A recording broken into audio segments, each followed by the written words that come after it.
ہدایت گائیڈنس ہے، ہدایت براہ راست اللہ تعالیٰ عطا فرماتا ہے، اور اگر اللہ ہدایت نہ دے، گائیڈ نہ کرے تو انسان کو بچانے والا، اسے رستہ سمجھانے والا اور کوئی نہیں۔ نفس غافل ہے، سویا ہوا ہے،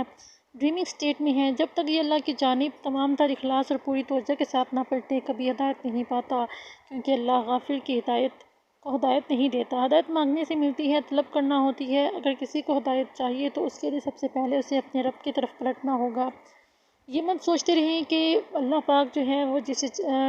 چاہتا ہے یہ ہدایت دیتا ہے، اس بات پر اتنا آپ لوگ قائل نہ ہوں۔ بے شک اللہ پاک جسے چاہتا ہے اسے ہدایت سے نواز دیتا ہے، چاہے وہ کتنا ہی گناہ گار بندہ ہو، چاہے وہ کیسا ہی کیوں نہ ہو۔ اسے اللہ پاک اپنی طرف، جب اللہ پاک یہ چاہتا ہے کہ بندہ میری عبادت کی طرف آئے، میری طرف آئے، تو اللہ پاک اس کا دل جو ہے وہ اپنی طرف موڑ لیتا ہے۔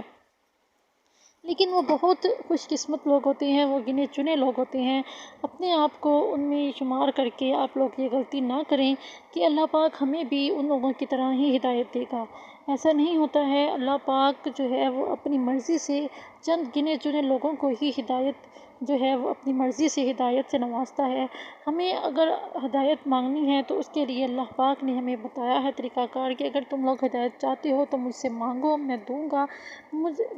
کچھ لوگوں کو چیزیں اللہ پاک بنا دعا کے ہی، بنا ان کی خواہشات کے ہی عطا کرتا رہتا ہے، اور کچھ لوگوں کو جو چیزیں ہیں، جو خواہشات ہیں ان کی، وہ اللہ پاک ان کے مانگنے پر ہی دیتا ہے۔ اسی لیے اللہ، جب آپ کا من جو ہے، آپ کا دل جو ہے اس طرف آئے کہ اللہ پاک سے ہدایت مانگنی چاہیے، اللہ پاک اسے ہدایت سے نوازے، تو توبہ کریں اپنی پچھلی زندگی کے بارے میں، اور اللہ پاک سے سیدھے راستے کا جو ہے وہ تعین کریں، اللہ پاک سے سیدھے راستے کی توفیق مانگیں، اور انشاءاللہ اللہ پاک اس کی توفیق عطا فرماتا بھی ہے۔ اور سیدھا راستہ اسلام کا ہے، سلامتی کا ہے، امن کا ہے، لیکن وہ اسلام، وہ صراط مستقیم آخر ہے کیسا؟ اس کی منازل کیا ہیں؟ سفر کتنا ہے؟ پڑاؤ کیسے ہیں؟ بہت سے سوالات جو ہے وہ انسان کے ذہن میں آتی ہے کہ ابتدا جو ہے وہ کہاں سے ہونی چاہیے، یہ سب کون بتائے گا؟ کوئی مرشد، کوئی پیر فقیر، یا کوئی بتانے والا نہیں ہے سوائے اللہ کے۔ اللہ پاک نے قرآن پاک میں سب ارشاد فرما دیا، حضور پاک صلی اللہ علیہ وآلہ وسلم نے تمام تعلیمات جو تھی انہوں نے بیان کر دی، کس طرح سے کیا کرنا ہے، کیسے کرنا ہے، سب کچھ بتا دیا۔ اللہ کے راستے کا تعین کیسے کرنا ہے سب بتا دیا گیا۔ سورۃ الشعراء آیت نمبر 13 میں ارشاد باری تعالیٰ ہے، اللہ یجتبی الیہ من یشاء ویہدی الیہ من ینیب۔ اللہ جسے چاہے اپنی طرف کھینچ لیتا ہے، اور جو اس کی طرف رجوع کرتا ہے اسے راہ دکھاتا ہے۔ بے شک اللہ پاک جسے چاہتا ہے اسے اپنی طرف مائل کرتا ہے، اپنی طرف کر لیتا ہے، اپنی عبادتوں میں اس بندے کو مشغول کر لیتا ہے، اور جو اس کی طرف رجوع کرتا ہے، اللہ سے مدد مانگتا ہے، اور اللہ پاک اسے مدد عطا کرتا ہے، اور اسے بھی اس کے مانگنے پر ہدایت عطا کرتا ہے۔ ہدایت کا طلبگار ہونے کے لیے پہلے اس کا امیدوار ہونا پڑتا ہے، اور یہ امید حاصل کرنے کے لیے توبہ کرنا ہوتی ہے۔ یہ توبہ اپنی پچھلی ساری زندگی پر کی جاتی ہے، جو ہو گیا، جو کر لیا، اس پر توبہ کی جاتی ہے، اور توبہ کے قبول ہونے کی علامت یہ ہوتی ہے کہ دل میں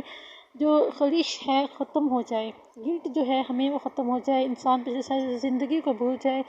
یہ نیا جنم یعنی کہ نیو برتھ ہے، اس کے لیے بے پناہ اخلاص اور آہنی عزم و ہمت کی ضرورت ہوتی ہے۔ یہ انسان کی سب سے بڑا فیصلہ ہے۔ اگر وہ جان چکا ہے کہ اب تک جو زندگی اس نے جی ہے وہ اندھے کی زندگی ہے، تو ایسی زندگی کو کیا کرنا ہے؟ ایک اصل توبہ چاہیے ہوتی ہے۔ یہ نہیں ہوتا کہ تم لوگ آج توبہ کرو اور پھر سے کل سے دوبارہ سے اسی روٹین پر آ جاؤ جس سے تم نے توبہ کی ہے۔ یہ توبہ نہیں ہے، یہ تو پھر ایسے ہے کہ آپ لوگ اللہ کو بہلا رہے ہو، جیسے آپ ایک دوسرے کو بہلاتے ہو، لیکن اللہ پاک جو ہے وہ آپ لوگوں کی شہرک سے بھی قریب ہے، اور وہ ہمارے دلوں کو بخوبی جانتا ہے۔ اللہ پاک قرآن پاک میں ارشاد فرماتا ہے، سورۃ النساء آیت نمبر 26 تا 27،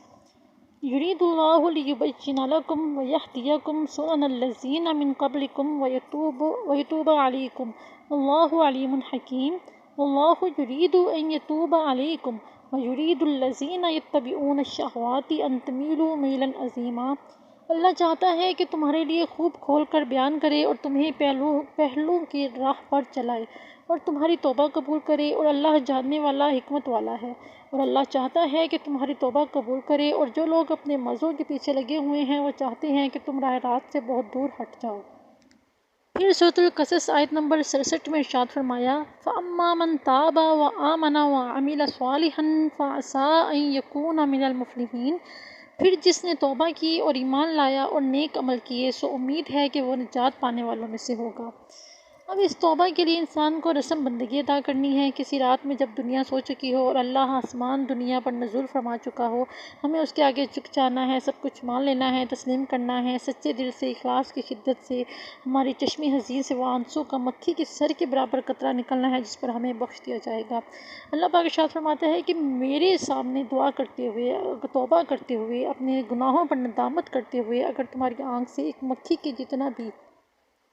ایک مکھی کے سر کے برابر بھی اگر تمہاری آنکھ سے ایک قطرہ آنسو نکلا ہے اور وہ تمہارے دل سے، سچے دل سے نکلا ہے، تو وہ میں تمہارے تمام گناہوں کو بخش دوں گا اور تمہیں ہدایت سے مالا مال کر دوں گا۔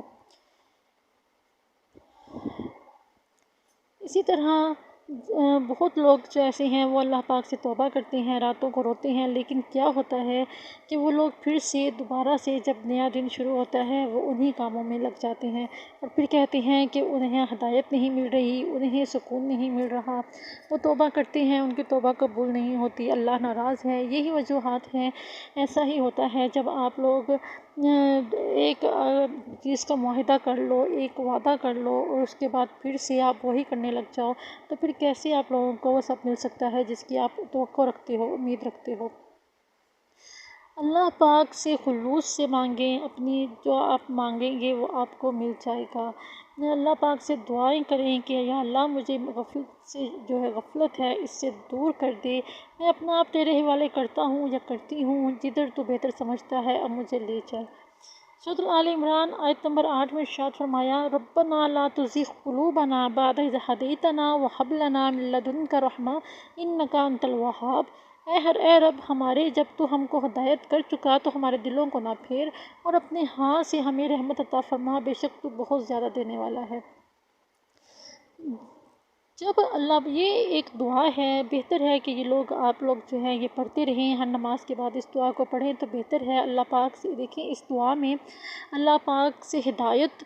مانگی جا رہی ہے اور اللہ پاک سے یہ بھی کہا جا رہا ہے کہ یا اللہ پاک اگر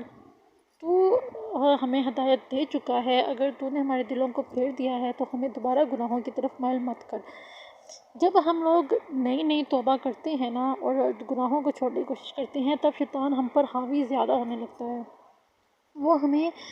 دوبارہ گناہوں کی طرف مائل کرنے کی کوشش کرتا ہے۔ لیکن جو کمزور لوگ ہوتے ہیں، لوگ جو وہ جو ہے وہ شیطان کی طرف مائل ہو جاتے ہیں، وہ بھول جاتے ہیں کہ راتوں کو گر گرا کر انہوں نے اللہ سے اپنے کیے کی معافی مانگی ہے، جو وہ کر چکے ہیں اس کی معافی مانگی ہے، اللہ سے انہوں نے توبہ کی ہے، وہ یہ بھول جاتے ہیں۔ تو اس لیے کیا ہوتا ہے کہ وہ پھر ان گناہوں میں پڑ جاتے ہیں، پھر جب انہیں منہ کی کھانی پڑتی ہے، کچھ ایسا ہو جاتا ہے جس سے پھر انہیں ندامت آن گھیر لیتی ہے، تو پھر وہ کہتے ہیں کہ یا اللہ ہمیں معاف کر دے، ہمیں تمہاری توبہ کو جو ہے وہ قبول کر لے، ہمیں معاف کر دے، ہم نے گناہ کیے۔ وہ پھر اللہ سے معافی کے طلبگار ہوتے ہیں اور اللہ پاک ہمارا اتنا مہربان ہے کہ وہ پھر اس بندے کو معاف کرتا ہے، پھر اسے ایک اور موقع دیتا ہے۔ اسی طرح انسان کو جو ہے اللہ پاک بہت سے موقع عطا کرتا ہے، لیکن انسان اتنا غافل ہے کہ وہ پھر ہدایت کے راستے کو چھوڑ کر، صراط مستقیم کو چھوڑ کر وہ پھر گناہوں کی طرف مائل ہو جاتا ہے۔ انسان کی زندگی بہت عجیب ہے۔ اگر انسان اپنی زندگی پر غور کرے، اگر ہم لوگ اپنی زندگی پر غور کریں تو ہم دیکھیں گے کہ ہم پورے دن میں کتنے ہی ایسے چھوٹے چھوٹے گناہوں میں ملوث ہو جاتے ہیں۔ شیطان جو ہے وہ اچانک سے ہم سے بہت بڑا گناہ جو ہے وہ نہیں کروا سکتا۔ اسے پتہ ہے کہ انسان اگر کوئی ہے جو اللہ سے توبہ کرتا ہے، نماز پڑھتا ہے، قرآن پڑھتا ہے، اللہ کی طرف رجوع کرتا ہے، تو اسے وہ شیطان اچھی طرح سے جانتا ہے کہ اس بندے کو بڑے گناہ کے راضی کرنا بہت مشکل ہے، اسی لیے وہ اسے چھوٹے گناہ کرواتا ہے، جس سے وہ اسے کہتا ہے کچھ نہیں ہوتا، یہ تو چھوٹا سا ہی ہے، خیر ہے، اس کا کیا، یہ تو آج کل سب کر رہے ہیں۔ اس طرح کے بہکاوے میں لا کر انسان جو ہے، جو شیطان ہے وہ انسان سے وہ کام کرواتا ہے، اور جب انسان کر لیتا ہے، ان کا عادی ہو جاتا ہے، تو پھر وہ اس سے بڑے گناہ کروانے لگتا ہے کہ جب وہ کر لیا تو کچھ نہیں ہوا، جب یہ کر لیں گے تو کیا ہوگا۔ یہ جو ہے یہ بہت غلط طریقہ ہے شیطان کا، اور بہت ہی خطرناک طریقہ ہے کوئی بھی بڑا گناہ کروانے سے پہلے، کہ وہ چھوٹے چھوٹے گناہوں میں انسان کو ملوث کرتا ہے، اور ان چھوٹے چھوٹے کاموں میں انسان کو ان کاموں کا عادی بنا دیتا ہے۔ قرآن پاک ہمارے لیے ہدایت کا سرچشمہ ہے، ہم جتنی ہدایت لینا چاہیں قرآن پاک سے لے سکتے ہیں۔ اللہ پاک نے ہمیں قرآن جیسی عظیم نعمت سے نوازا ہے، ہم پر اتنا کرم کیا ہے کہ ہمیں قرآن پاک عطا فرمایا ہے، جسے اگر ہم دل سے پڑھیں اور پورا فوکس کر کے پوری توجہ سے پڑھیں تو ہمیں ایسے لگے گا کہ ہر آیت میں، ہر اگلے لفظ میں اللہ پاک ہمارے سوالات کے جوابات ہمیں دے رہا ہے۔ اللہ پاک ہمیں بتا رہا ہے کہ تمہیں اب کیا کرنا ہے اور کیا نہیں کرنا، کس طرح سے خود کو بچانا ہے، کس طرح سے اپنی حفاظت کرنی ہے، اور کس طرح میرے قریب آنا ہے۔ اللہ پاک ہم سب پر اپنا کرم بنائے رکھے، ہمیں توفیق عطا فرمائے کہ ہم شیطان کے ان چونچلوں سے بچ سکیں، اس کے چالوں سے بچ سکیں، اور اللہ پاک کی قربت جو ہے، اللہ پاک کے قریب جو ہے ہم آ سکیں۔ اللہ پاک سے رجوع کریں اور اللہ پاک کے قریب رہ کر ہم ایک اور نیک اور سچے راستے پر چل سکیں۔ آمین بجاہ نبی الامین و صلی اللہ تعالیٰ علیہ وآلہ وسلم۔